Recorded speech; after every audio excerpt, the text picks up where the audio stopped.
Buenas noches, licenciado. Buenas noches, compañeros. Vamos a iniciar con lo que es el taller panel de discusión, Mendelismo complejo, para lo cual voy a pedir al compañero Joel Bonilla que me ayude con la lectura sobre qué trata el deber.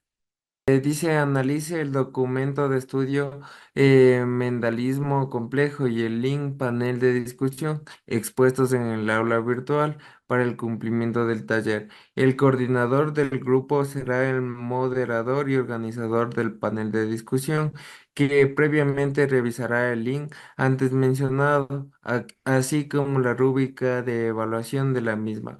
Para el cumplimiento del taller, se evidenciará en un trabajo escrito en PDF. Además, incluirá el link de la grabación, de la realización del panel de discusión, video y la rúbrica de trabajo grupal. El coordinador subirá el trabajo escrito al aula virtual en PDF. Además, incluirá el link de la grabación realizada del panel de discusión y la rúbrica de trabajos grupales. Gracias, Joel.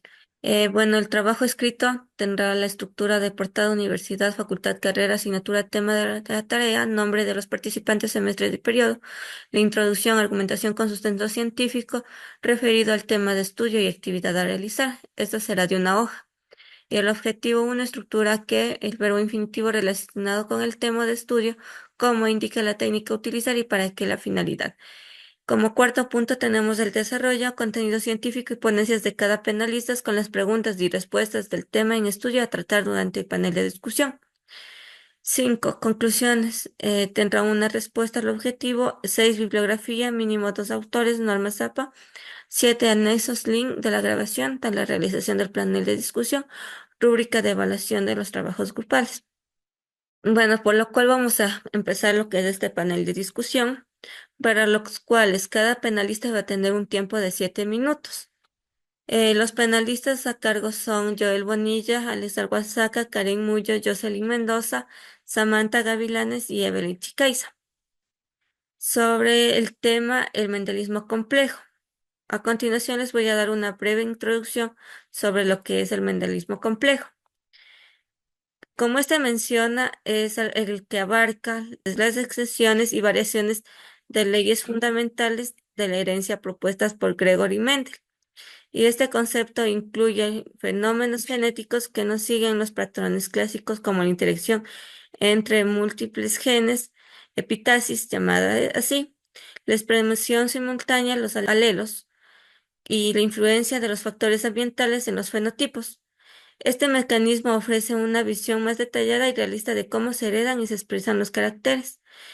Esto hace que se enriquezca nuestra comprensión de la biodiversidad biológica y su aplicación de las áreas como la biomedicina y la genética evolutiva, por lo cual tenemos lo que es las siguientes preguntas que están a cargo del panelista Alex Agualzaca. ¿Por qué los cruces recíprocos entre líneas puras muestran patrones fenotípicos distintos en genes ligados al cromosoma X? Los genes ligados al cromosoma X generan diferencias en los patrones fenotípicos en cruces recíprocos porque los machos heredan su único cromosoma X exclusivamente de la madre, mientras que las hembras combinan alelos tanto del padre como de la madre. Esto implica que los machos muestran directamente el alelo presente en el cromosoma X materno, mientras que las hembras, la interacción entre los dos alelos pueden modificar el fenotipo. En los genes localizados en el segmento diferencial, el de cromosoma X no tienen un homólogo en el cromosoma Y, lo que crea patrones específicos de la herencia. En cruces recíprocos, los machos expresan únicamente el alelo materno de cromosoma X, mientras que las hembras reciben un alelo de cada progenitor, pudiendo presentar fenotipos combinados. Estudios como los de Bateson mencionan que las gallinas demostraron que estos cruces los machos reflejan el fenotipo materno, mientras que las hembras exhibían el fenotipo paterno, destacando la influencia del cromosoma X en la herencia cruzada. Y también eh, encontré un poquito más de información adicional. Bueno, cuando se realizan cruces recíprocos, se intercombinan los roles de progenitores, lo que puede llevar a diferencias en la descendencia. Por ejemplo, si un padre macho con un alelo dominante, el cromosoma X, se cruza con una madre hembra, homocigota recesiva, la descendencia masculina mostrará el fenotipo del alelo dominante, mientras que la descendencia femenina puede mostrar una mezcla de fenotipos dependiendo de los alelos de macho y hembra. Muchas gracias. Gracias. A continuación, la segunda pregunta. ¿Cómo se diferencian los patrones de herencia de genes recesivos y dominantes ligados al cromosoma X en humanos para el panelista Joel Bonilla? Bueno, en los genes recesivos ligados al X, los hombres van a ser más propensos a expresar el fenotipo, porque por la razón que tienen un solo cromosoma X.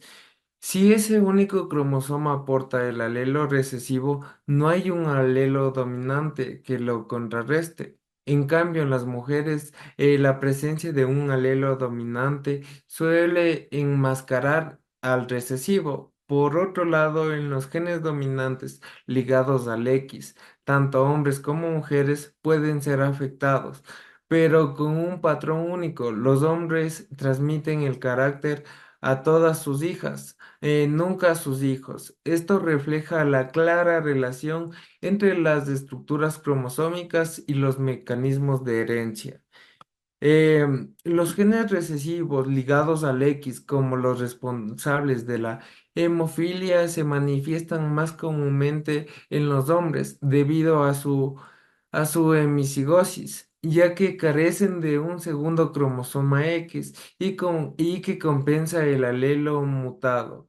Las mujeres, al ser portadoras, suelen ser asintomáticas. Por otro lado, los genes dominantes ligados al X, como los responsables de la hipofosfatemia, afecta a ambos sexos. Sin embargo, los hombres transmiten el rasgo a todas sus hijas porque heredan el cromosoma X paterno, mientras que a sus hijos heredan el cromosoma Y. Esto resalta como los principios mendelianos se combinan con las particularidades de los cromosexuales. Ya. A continuación, la tercera pregunta para la panelista Evelyn Chicaiza, la cual es, ¿qué características diferencian los caracteres holandrídicos ligados al cromosoma Y de otros patrones de herencia? Los caracteres holandricos son únicos porque están ligados al segundo segmento diferencial del cromosoma Y, el cual solo está presente en los hombres. Esto significa que dichos caracteres como la hipotricosis auricular se transmiten exclusivamente de padres a hijos varones. Al ser un cromosoma hemicigoto, no hay interacción con un alelo homólogo, por lo que estos rasgos siempre se expresan. Este patrón exclusivo demuestra la importancia del cromosoma Y en la transmisión de características específicas masculinas. Los caracteres holándricos se heredan a través del segmento diferencial del cromosoma Y, lo que limita su expresión exclusiva a los hombres. Este patrón de herencia es directo y constante. Un padre afectado transmitirá el carácter a todos sus hijos varones y a ninguno de sus hijas femeninos.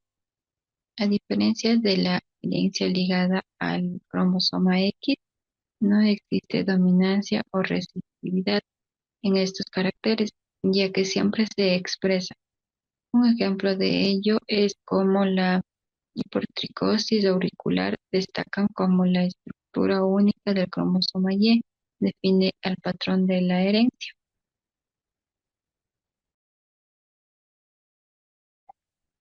La siguiente pregunta es, ¿cuál es la diferencia entre la epistasia doble dominante y la acción génica duplicada y cómo se manifiestan estas inserciones, estas interacciones en la proporción fenotípica de la descendencia, la cual va realizada para la panelista Samantha Gavilanes? La epistasia doble dominante se refiere a una interacción genética en la que los dos genes diferentes contribuyen a un fenotipo en específico, pero el efecto de uno de los genes puede enmascarar o modificar la expresión del otro.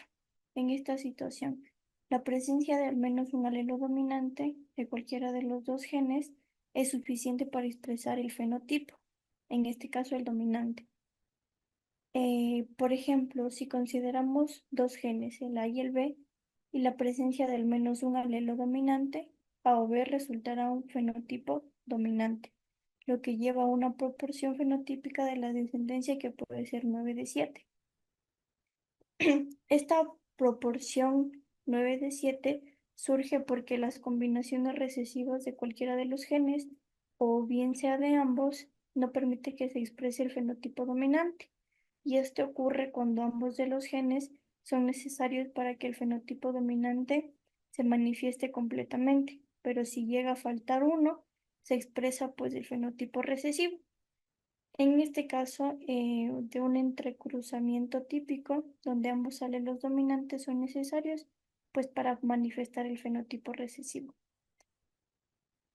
Por otro lado, la acción génica duplicada ocurre cuando dos genes diferentes producen un mismo fenotipo, cuando al menos uno de ellos presenta un solo alelo dominante.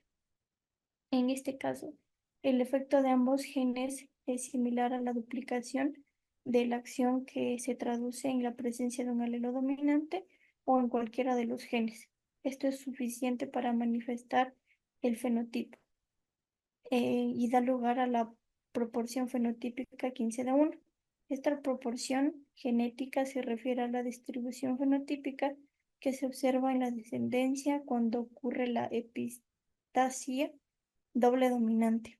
Esto significa que cada 16 descendientes esperados en un entrecruzamiento típico, 15 mostrarán el fenotipo dominante y uno mostrará el fenotipo recesivo.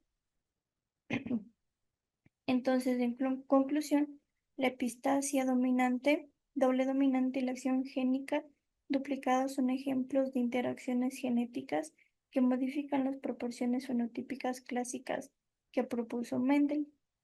En la epistasia doble dominante, la presencia de un alelo dominante en cualquiera de los dos genes es suficiente para enmascarar el efecto del otro y producir un fenotipo dominante, lo que genera una proporción fenotípica, como ya les había mencionado, 15 de 1, donde solo el genotipo recesivo doble muestra el fenotipo recesivo, mientras que en la acción genética duplicada, ambos genes tienen funciones equivalentes y la presencia de un alelo dominante en al menos uno de los casos es suficiente para expresar el fenotipo, lo que resulta en una proporción igual 9 de 7, donde los genotipos recesivos combinados se manifiestan en el fenotipo recesivo. Estas interacciones destacan que los genes pueden influir mutuamente en la expresión de los rasgos. Ya, la siguiente pregunta. ¿Cómo se heredan los genes letales y qué implicaciones tienen en la genética mendeliana? Que es para la señorita panelista Karen Mullo. Ya, los genes letales son aquellos que cuando están presentes en una combinación específica pueden causar la muerte de un organismo antes de que alcance la madurez o incluso durante el desarrollo embrionario. Durante el desarrollo embrionario, estos genes pueden ser receptores o dominantes y su herencia se puede observar en diversas especies. En el caso de los genes letales, los receptores, un individuo debe heredar dos copias del alelo para que se exprese el fenotipo letal. Por ejemplo, en alguna de las plantas y animales, la combinación homocígota de un alelo recesivo letal resulta en la muerte del organismo, mientras que los heterocigotos que llevan a una copia del alelo letal pueden recibir y manifestar un fenotipo normal. En contraste a los alelos letales dominantes, requieren una sola copia de alelo para causar la muerte. Esto significa que el individuo heterocigoto que porta el alelo letal dominante no sobrevivirá. lo que puede llevar a una reducción significativa en las proporciones de descendientes viables. La presencia de estos genes letales pueden alterar las porciones esperadas de los fenotipos en la descendencia, lo que puede ser confuso al ampliar las leyes de Mendel. Por ejemplo, en un cruce entre dos individuos heterocigotos, para un gen donde los alelos es letal dominante, la porción del descendiente viable será diferente que la de la porción clásica esperada a un rasgo dominante. Las implicaciones de los genes letales en la genética mendeliana son significativas ya que se desafían la simplicidad de las leyes mendelianas, que resaltan la complejidad de la herencia genética. Al estudiar estos genes, los genelistas pudieron observar cómo las mutaciones y los alelos letales pueden influir en la variabilidad genética y en la evolución de las especies. Además, en la comprensión de la herencia de los genes letales es crucial en el campo como la medicina y la biología del desarrollo, donde la identificación de los alelos asociados a enfermedades hereditarias pueden tener un gran impacto en la salud pública y en la investigación genética.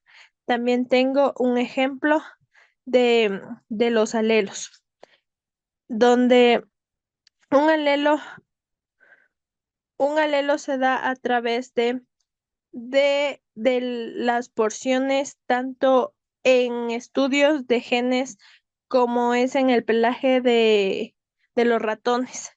Esto se da heterocigoto A y A tienen el pelaje amarillo y homocigoto A y AI muere en las etapas embrionarias. En este caso, el cruce entre dos ratones amarillos A y A o A y A producen un no amarillo y un AA producen un amarillo.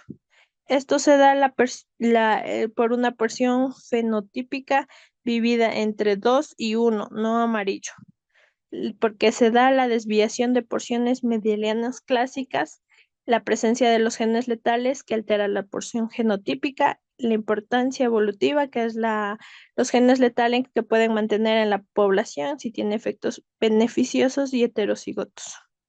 Eso. Ya. A continuación, la siguiente pregunta.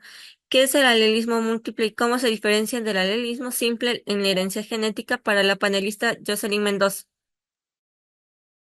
El alelismo múltiple es un concepto en genética que se refiere a la existencia de más de dos formas alternativas de un gen, conocidas como alelos. Para su rasgo específico, a diferencia del alelismo simple, donde solo hay dos alelos posibles, una herencia de cada progenitor, el alelismo múltiple permite que un solo gen tenga tres o más variantes. Esto significa que un individuo puede tener diferentes combinaciones de estos alelos, lo que resulta en una mayor diversidad fenotípica. Por ejemplo, en el caso de los grupos sanguíneos humanos, el sistema ABO presenta tres alelos, A, B y O, lo que da lugar a cuatro fenotipos diferentes, AB, ABB y OB y O. Las principales diferencias entre el alelismo múltiple y el alelismo simple radican en la cantidad de alelos involucrados en la determinación de un rasgo. En el alelismo simple solo hay dos alelos que pueden ser dominantes o receptores, lo que limita las combinaciones genéticas y por ende los fenotipos resultantes. Sin embargo, el alelismo múltiple permite una mayor variedad de combinaciones, ya que un solo rasgo puede ser influenciado por múltiples alelos, y esto no solo enriquece la variabilidad genética dentro de una población, sino que también puede dar lugar a un fenotipo como la codominancia y la dominancia incompleta, donde los efectos de los alelos pueden manifestarse de diferente manera. El alelismo múltiple es fundamental para entender la herencia genética y la evolución y la diversidad de alelos en una población puede influir en la adaptación y la supervivencia de las especies, ya que proporciona un mayor rasgo de variabilidad genética sobre la cual puede actuar en la selección natural. Además, el estudio de alelos múltiple ayuda a los científicos a comprender de mejor manera las bases genéticas de ciertas enfermedades y características fenotípicas, lo que puede tener implicaciones en la medicina y la biotecnología. Gracias. Una vez Acabada la intervención de los panelistas, vamos a dar paso al público, lo cual les generará unas preguntas.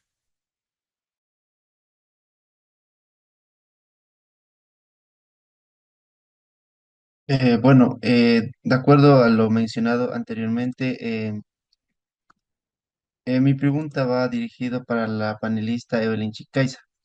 ¿Cómo influyen los alelos de cromosoma X en los patrones fenotípicos en los cruces recíprocos? Ya, contestando a su pregunta, los alelos localizados en el cromosoma X tienen un impacto significativo en los patrones fenotípicos en los cruces recíprocos, especialmente debido a su herencia ligada al sexo. En los machos que poseen un solo cromosoma X, cualquier alelo recesivo presente en este cromosoma se expresará fenotípicamente, ya que no hay un solo alelo que puede enmascarar su efecto. Sin embargo, las hembras que tienen dos cromosomas X pueden ser portadoras de alelos recesivos sin que se manifiesten fenotípicamente, a menos que ambos cromosomas X porten el mismo alelo recesivo. Esto resulta en diferencias en la expresión de características entre machos y hembras, lo que se observa claramente en los cruces recíprocos, donde el fenotipo puede variar dependiendo de si el alelo se hereda del padre o de la madre. ¿Hay alguna otra pregunta que el público quiera realizar a los panelistas? Sí, le hago la pregunta a Joel. ¿Cómo influyen los genes letales en la evolución de las poblaciones y qué implicaciones tienen en la diversidad genética?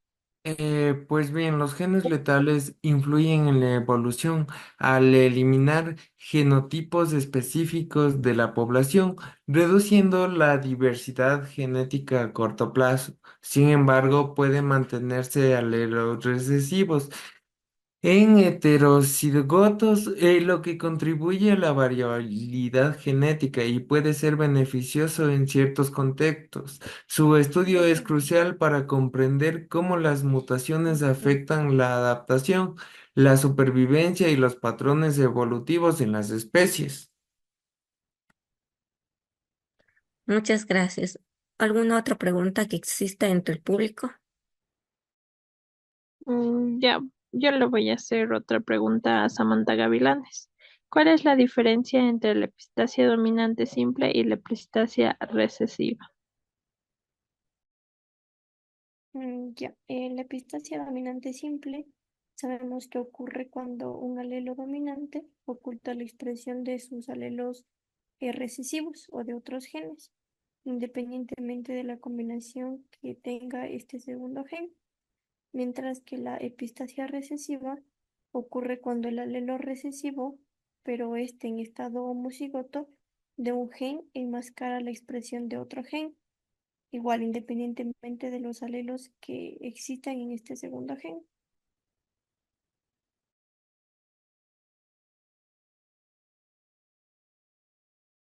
Muchas gracias. Para concluir, tenemos que, como una conclusión breve, tenemos que el mentalismo complejo a través de lo que es un panel de discusión nos permite fomentar el conocimiento y la comprensión para así profundizar en fenómenos genéticos que trascienden las leyes clásicas de Mendel. Este enfoque ofrece una perspectiva integral sobre las dinámicas heredables, desde la influencia de los genes ligados a los cromosomas sexuales hasta la interacción aélica y fenómenos como la epistasia, entre otros.